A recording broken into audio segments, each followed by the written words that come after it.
Vous êtes bien dans la grande édition de TV7, nous sommes le jeudi 2 octobre, c'est l'heure de votre journal, voici les titres.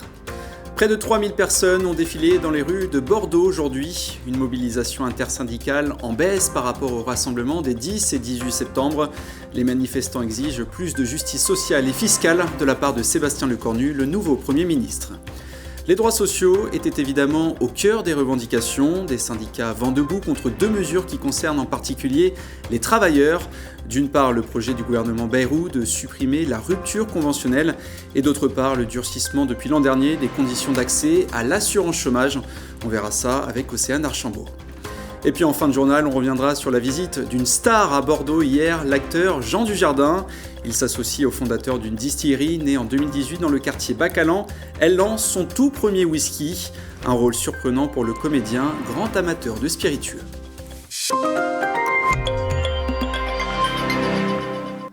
La mobilisation intersyndicale a fédéré près de 3000 personnes à Bordeaux aujourd'hui, un chiffre en deçà des rassemblements des 10 et 18 septembre dernier.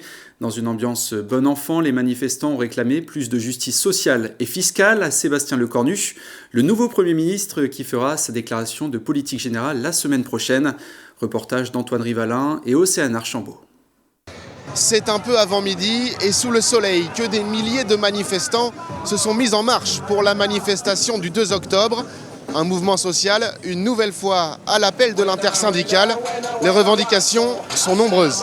Nous avons envie de dire que nous comprenons les difficultés dans lesquelles peuvent se trouver le pays, mais nous avons besoin d'une réorientation stratégique des flux financiers, que tout le monde participe à l'effort collectif de la même façon. De tous les syndicats, il y a la volonté d'être entendu par le gouvernement, mais la contestation s'essouffle du côté de l'éducation nationale. 10% de grévistes étaient annoncés. Le 18, ils étaient plus de 17%. La rentrée a été sociale, 3 grèves en un mois. Le pouvoir d'achat, il est ce qu'il est, mais on a gagné la bataille de l'opinion publique et nos collègues sur le terrain, c'est nos idées qu'ils portent. Donc pour nous, il faut que la mobilisation s'inscrive dans le temps et qu'elle prenne plein de formes. Présent depuis le mouvement Bloquons tout du 10 septembre, la colère des jeunes, étudiants ou lycéens, ne faiblit pas. Je pense que quand on verra l'annonce du nouveau gouvernement dimanche, je ne m'attends pas à grand chose. Je pense que ça va être une catastrophe personnellement et ça ne va jamais nous satisfaire. Et je pense qu'on ne va pas arrêter tant qu'on ne nous satisfera pas. Nous on pense que l'intersyndicale aujourd'hui, elle doit prendre ses responsabilités et appeler une mobilisation reconductible, qui se construise, qui soit conséquente, mais qui aussi intègre ces questions de la Palestine qui touchent profondément la jeunesse. Le cortège est arrivé dans la bonne humeur et en musique, place de la Victoire aux alentours de 14h. Si les négociations avec le gouvernement échouent, les syndicats n'excluent pas la possibilité de descendre à nouveau dans la rue. On l'a vu, protéger les droits sociaux est une priorité pour les manifestants. Ils s'opposent notamment à deux mesures qui concernent le travail. Océane Archambault, bonsoir. Bonsoir Yoann. Océane, vous étiez dans le cortège aujourd'hui. Les syndicats sont mécontents notamment d'une loi entrée en vigueur l'an dernier. Elle durcit notamment les conditions d'accès à l'assurance chômage. Oui, depuis le 1er janvier 2024, les salariés doivent réfléchir à 2 fois avant de décliner une offre de CDI. S'ils refusent à 2 reprises un CDI dans les 12 mois suivant la fin de leur contrat en CDD ou en intérim, les demandeurs d'emploi verront leurs allocations chômage supprimées. Je suis allée, comme vous l'avez dit, à la rencontre des syndicats aujourd'hui à l'occasion de la manifestation à Bordeaux pour savoir ce qu'ils en pensent. Pour Force ouvrière, qui avait saisi le Conseil d'État avec d'autres syndicats pour demander l'annulation de la loi, celle-ci crée des situations de travail forcé. Écoutez.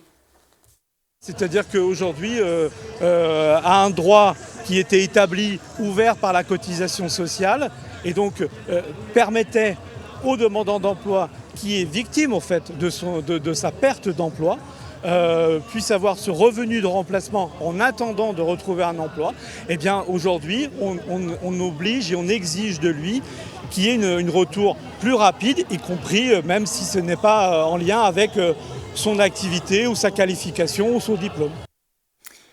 Précisons qu'il y a tout de même plusieurs critères à respecter. Il faut qu'il s'agisse du même emploi ou d'un poste similaire. La rémunération doit être au moins équivalente et le temps de travail doit être le même. Les syndicats qui s'opposent aussi à une autre mesure envisagée par l'exécutif pour faire des économies, c'est-à-dire supprimer peut-être les avantages liés à la rupture conventionnelle. Oui, en effet, c'était l'idée avancée par le gouvernement Bayrou, dont ne s'est pas encore emparé Sébastien Lecornu. La rupture conventionnelle permet aux travailleurs de quitter à l'amiable son entreprise tout en ayant le droit à l'allocation chômage. Pour l'entreprise, ce dispositif offre aussi des avantages, notamment celui de réduire le risque d'une procédure au prud'homme, mais c'est un dispositif qui coûte très cher.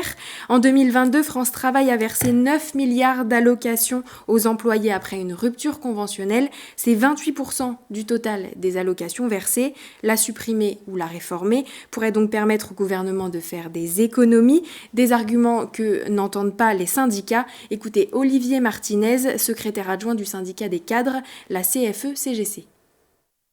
C'est encore un message très positif envoyé au patronat. Et d'ailleurs, c'est un petit peu antinomique avec le principe de la rupture conventionnelle, où on est censé, à travers cette instance, pouvoir discuter, négocier et trouver un arrangement qui puisse arranger à la fois le chef d'entreprise et aussi salarié. Donc y mettre effectivement tout un tas de garde-fous, de barrières, je ne sais pas en quoi, sur le plan économique d'ailleurs, cela apportera réellement une réponse, et ni sur le plan social par ailleurs. Si c'est pour créer plus de précarité, par exemple.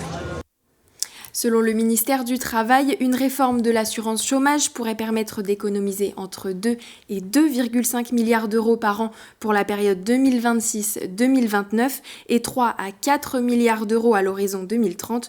Une belle économie alors que les gouvernements successifs cherchent à diminuer les dépenses publiques. Merci beaucoup, Océane Archambault. C'est un complément de rémunération très apprécié des restaurateurs. Les pourboires pourraient bientôt être définitivement défiscalisés.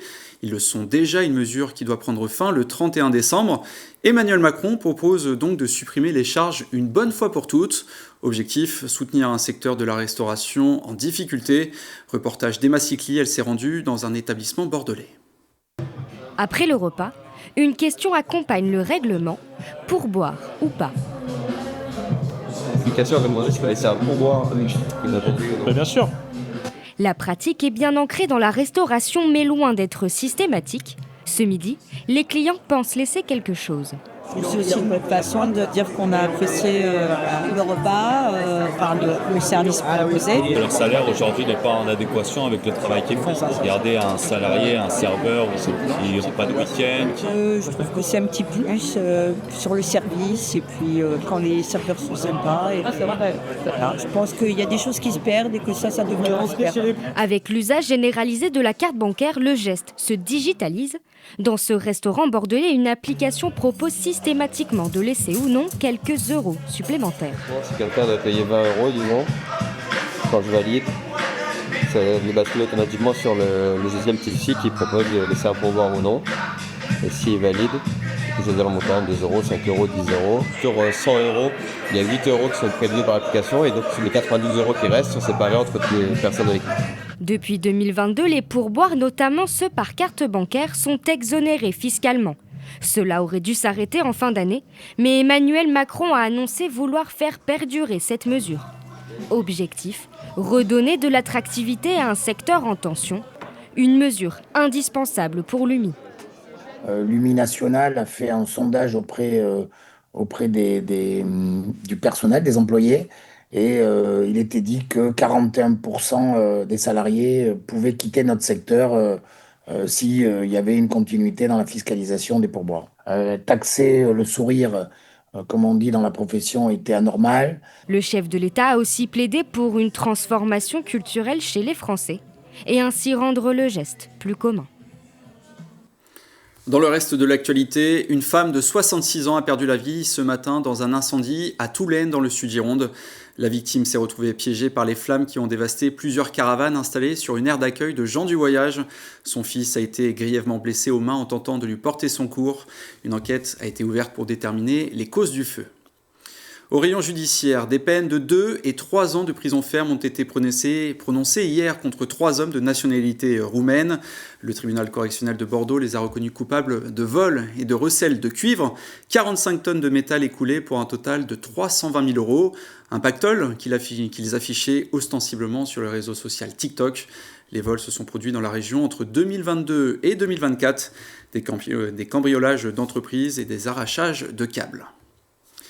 C'est l'une des plus grandes stars du cinéma français. Jean Dujardin était de passage à Bordeaux hier, non pas pour présenter un nouveau film, mais un whisky. Oui, l'acteur s'est associé aux 3 fondateurs d'une distillerie installée depuis 7 ans dans le quartier Bacalan à Bordeaux. Une histoire d'aventure et de passion que nous racontent Yvan Branchi et Tristan Lambert. Tu n'en as pas eu assez tout à l'heure ? C'est toi, arrêtez ! Il a émerveillé des millions de spectateurs. Mais pas question de freiner la soif de découverte de Jean Dujardin, icône du cinéma français, qui écrit un nouveau chapitre de sa carrière en compagnie de 3 associés. Le whisky, donc, je découvre aussi, moi, je vous dis que ça me donne une émotion, j'essaie toujours de chercher des choses nouvelles moi dans mon métier, et là ça en fait partie aussi. Alors même si c'est un tout petit peu décalé, encore qu'on peut trouver une histoire entre le whisky et le cinéma, on trouvera forcément des liens, mais c'est d'abord effectivement une aventure. Aventure, c'est le nom du whisky qu'ils viennent de lancer en grande pompe. Un spiritueux produit à l'abri des regards dans cette distillerie du quartier Bacalan à Bordeaux. Tout commence par la réception de nos matières organiques céréalières, on va dire, qui sont stockées derrière. La première étape consiste à fermenter ce grain, donc faire de la bière, comme je disais, sans houblon, mais c'est exactement le même process. Donc ça va se passer dans cette partie-là, qui est finalement une microbrasserie. Créée en 2018, l'entreprise a dû traverser les épreuves, crise sanitaire, inflation ou encore guerre commerciale, avant de donner vie à son produit. C'est un alambic hybride qui nous permet de travailler de plein de façons différentes, avec des éléments en série, je ne vais pas rentrer trop dans les détails, mais qui nous permet vraiment d'extraire un maximum d'arômes, mais aussi d'être ultra polyvalent. Des étapes indispensables qui marquent le début de la phase la plus longue, le vieillissement du whisky blanc en barrique de chêne pendant 3 ans. On a à peu près 40 000 bouteilles qui dorment en barrique. La première mise en bouteille va représenter à peu près 4 000 bouteilles, donc on reste une petite structure. Une petite structure qui s'invite désormais dans la cour des grands, dans la capitale mondiale du vin. Vous trouvez que c'est un peu provoquant ? Un peu. Bon, on va s'excuser. On répond que c'est pas mal de faire un peu une petite pause, quand même, parfois une petite pause de Bordeaux, pour pouvoir mieux retourner éventuellement sur du vin rouge. Vendu au prix de 60 €, ce whisky bio à base de seigle est à retrouver dès à présent auprès des cavistes. Et pourquoi pas, en cas de succès, s'exporter au-delà des frontières. Et bien sûr, n'oubliez pas, l'alcool est à consommer avec modération. Ainsi se termine le journal de la rédaction de TV7, l'essentiel de l'actualité locale. Tout de suite, on s'intéresse à votre journal Sud-Ouest de demain.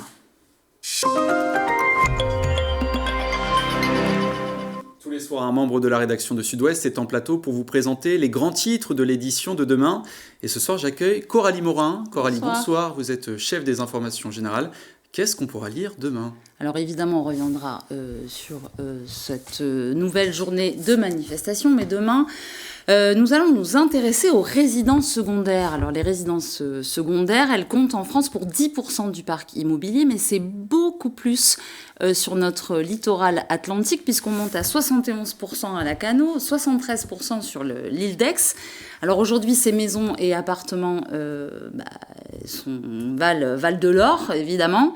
L'offre de nouveaux logements y est limitée sur ces territoires. On assiste fatalement à une inflation immobilière spectaculaire. Les résidents à l'année ont du mal à se loger.